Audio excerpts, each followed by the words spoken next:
बहुत समय पहले की बात है। एक शांत और सुंदर गांव था, नाम था सोनपुर। यहाँ मिट्टी के घर थे, हरियाली थी और लोगों के दिलों में सच्चाई थी। पर एक चीज और थी, एक रहस्यमय कुआं। लोग उसे सच का कुआं कहते थे। उसी गांव में रहता था एक 14 साल का लड़का देव। देव की मां फूल बेचती थी और पिता लकड़हारे थे। घर में गरीबी थी, पर मां पिता की मेहनत और सच्चाई देव को सबक देती थी। पर देव चालाक था, झूठ बोलने में होशियार था। एक दिन गांव के सरपंच अपने बेटे के साथ कुएं के पास पहुंचे। सरपंच ने बेटे से पूछा, बोल बेटा, तूने वो चोरी की? लड़का बोला, नहीं। कुएं से आवाज आई, तू झूठ बोल रहा है। अगले ही पल लड़का बोल नहीं पाया, उसकी आवाज चली गई। देव हंसा, ये सब बकवास है। गांव के लड़के हैरान रह गए। देव बोला, मैं रोज झूठ बोलता हूं और कोई कुछ नहीं कर पाता। फिर वह सीधा कुएं की ओर बढ़ा। रात का समय था, गांव सो चुका था। देव चुपचाप कुएं के पास पहुंचा।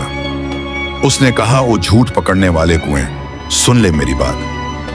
मैं तेरी सच्चाई को झूठ साबित करके रहूंगा। अचानक कुएं से एक तेज रोशनी निकली। देव को कुछ समझ नहीं आया, वह हवा में था। नीचे कोई धरती नहीं थी, चारों ओर अजीब उजाला था। तभी उसके सामने एक बूढ़ा प्रकट हुआ। बूढ़ा शांत स्वर में बोला, सच से भागना आसान है, पर दूर नहीं। देव बोला, मैं यह साबित करने आया हूं कि तू गलत है। बूढ़े ने कहा, चल एक झूठ बोल और देख। देव बोला, मैं राजा का बेटा हूं। तभी रोशनी काली हो गई और जोर की गड़गड़ाहट हुई। देव चौंका, वह कांपने लगा। बूढ़ा बोला, यह है झूठ की सजा। देव ने कहा, मैं झूठ क्यों बोलता हूं? उसकी आंखों में मां की छवि उभरी। पिता की मेहनत दिखी, पसीने से भीगे हुए। देव की आंखों से आंसू निकल पड़े। बूढ़े ने मुस्कुराकर कहा, अब तू तैयार है।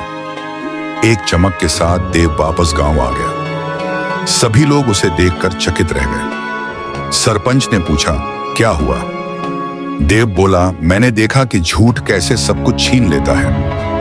गांव में सन्नाटा छा गया, हर कोई सोच में पड़ गया। देव अब पहले जैसा नहीं रहा। वह अब सच्चाई का रास्ता चुन चुका था। लोग उसे देखकर प्रेरित होते थे और कुएं से अब हर दिन गूंजती थी एक आवाज, जो सच बोलेगा वह अमर रहेगा। सच बोलने में डर लगता है, पर वही आत्मा की असली ताकत है। रहस्यमय कुआं।